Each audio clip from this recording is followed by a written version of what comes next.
Vous avez parlé de la possibilité d'une guerre entre les États-Unis et la Chine à long terme si aucune solution diplomatique n'est trouvée. Par exemple, sur la question de Taïwan et de la politique d'une seule Chine, comment éviter une trajectoire où ces deux superpuissances s'affrontent? Il est intéressant de lire ce livre intitulé « Le piège de Thucydide ». J'aime l'histoire de la guerre. J'aime la comprendre de l'intérieur et à l'envers. Il n'y a guère de bataille que je n'ai pas lue et sur laquelle je n'ai pas essayé de comprendre ce qui était la cause de la victoire dans un cas particulier, par opposition à ce que l'un ou l'autre camp prétendait être la raison. Athènes contre Sparte est un cas classique. Ce qu'il y a de bien avec les Grecs, c'est qu'ils ont écrit beaucoup de choses. Ils aimaient écrire. Il s'est passé beaucoup de choses intéressantes dans de nombreuses régions du monde, mais les gens ne les ont pas écrites. Nous ne savons donc pas ce qui s'est passé, ou ils n'ont pas vraiment écrit en détail. Ils disaient simplement « Nous sommes allés, nous avons eu une bataille et nous l'avons gagnée. Pouvez-vous en dire un peu plus ?» Les Grecs ont beaucoup écrit. Ils s'expriment très bien, ils adorent écrire. Nous avons donc conservé un grand nombre de ces écrits. Nous savons donc ce qui a conduit à la guerre du Péloponnèse entre l'alliance spartiate et l'alliance athénienne. Et nous savons qu'ils l'ont vu venir. Les Spartiates n'écrivaient pas, ils n'étaient pas non plus très loquaces par nature. Ils écrivaient, mais ils n'étaient pas très loquaces. Mais les Athéniens et les autres Grecs écrivaient beaucoup. Et ils étaient comme, et Sparte était en quelque sorte le leader de la Grèce. Mais Athènes devenait de plus en plus forte au fil des ans. Et tout le monde se dit qu'il est inévitable qu'il y ait un conflit entre Athènes et Sparte. Comment l'éviter ? Et ils n'ont pas pu, en fait, ils l'ont vu venir et ils n'ont pas pu l'éviter. Donc, vous savez, à un moment donné, si un groupe, une civilisation ou un pays dépasse un autre,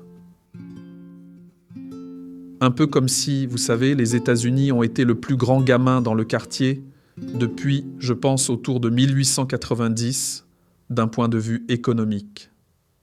Les États-Unis sont donc le moteur économique le plus puissant du monde depuis plus longtemps que quiconque. Et le fondement de la guerre, c'est l'économie. Dans le cas de la Chine, nous nous trouvons donc dans une situation où l'économie sera probablement 2, voire 3 fois plus importante que celle des États-Unis. J'ai passé beaucoup de temps en Chine et j'ai rencontré les dirigeants à de nombreuses reprises. Eh bien, le nombre de personnes vraiment intelligentes et travailleuses en Chine est incroyable.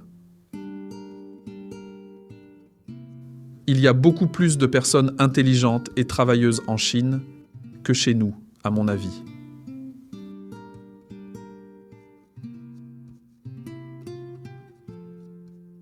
Je veux dire que l'architecture chinoise de ces dernières années est bien plus impressionnante que celle des États-Unis.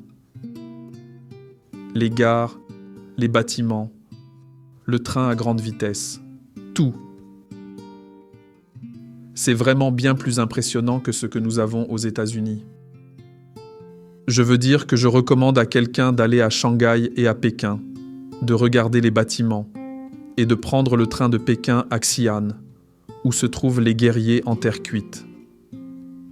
La Chine a une histoire incroyable, une très longue histoire et, vous savez, je pense qu'en termes d'utilisation de la langue d'un point de vue écrit, c'est l'une des plus anciennes, peut-être la plus ancienne langue écrite. Et en Chine, les gens écrivaient des choses. Ainsi, la Chine, historiquement, a toujours été, à de rares exceptions près, tournée vers l'intérieur. Les Chinois n'ont pas cherché à acquérir des biens, ils se sont battus les uns contre les autres. Il y a eu de très nombreuses guerres civiles. Lors de la guerre des 3 royaumes, je crois qu'ils ont perdu environ 70% de leur population. Ils ont donc connu des guerres internes brutales, des guerres civiles, qui font paraître la guerre civile américaine bien modeste en comparaison. Je pense donc qu'il est important de comprendre que la Chine n'est pas monolithique. Nous pensons en quelque sorte que la Chine est une entité unique, un esprit unique, et ce n'est absolument pas le cas. D'après ce que j'ai vu, et je pense que la plupart des gens qui comprennent la Chine seraient d'accord, les Chinois pensent à la Chine 10 fois plus qu'ils ne pensent à quoi que ce soit en dehors de la Chine. C'est donc comme si 90% de leurs réflexions étaient internes. J'en suis convaincu, vous savez, c'est une bonne chose. Je veux dire, parce que beaucoup de pays très puissants ont été acquisitifs. Les États-Unis sont également l'un des rares pays à ne pas avoir eu cette attitude. Après la Seconde Guerre mondiale, les États-Unis auraient pu s'emparer du monde et de n'importe quel pays. Nous avions des armes nucléaires, personne d'autre n'en avait, et nous ne devions pas perdre de soldats. Quel pays voulez-vous ? Les États-Unis auraient pu s'emparer de tout, ou à volonté, mais ils ne l'ont pas fait. En fait, les États-Unis ont aidé à reconstruire des pays. Ils ont aidé à reconstruire l'Europe, vous savez.